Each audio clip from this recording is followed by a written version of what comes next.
ఓం నమ శివాయ. యూట్యూబ్ చూస్తున్న ప్రజలందరికీ నా యొక్క ధన్యవాదములు.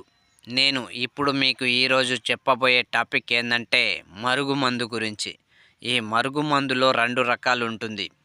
ఒకటి లిక్విడ్, ఇంకోటి వచ్చేసి పౌడరు. లిక్విడ్ అనేది దేనికి యూజ్ చేస్తామంటే చెప్పులకు, బట్టలకు, తలకు యూజ్ చేస్తాం నాన్న. ఇంకోటి వచ్చేసి పౌడరు దేనికి యూజ్ చేస్తామంటే మనము తినే దాంట్లో, తాగే దాంట్లో పెట్టాలి.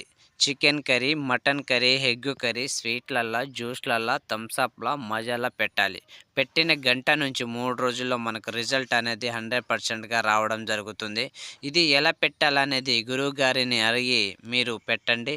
ఒకటికి 2 సార్లు అడిగి మీరు గురువుగారు చెప్పినట్టుగా పెట్టండి. 100% మీ పని అయితే అవ్వడం జరుగుతుంది నాన్న.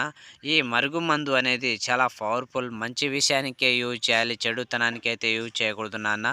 మీరు ఈ ఛానల్‌ని సబ్స్క్రైబ్ తప్పకుండా చేసుకోండి. స్క్రీన్ మీద ఉన్న గురువుగారిని సంప్రదించి మీరు యొక్క ఆచూకీని తెలుసుకోగలరు నాన్న. Thank you.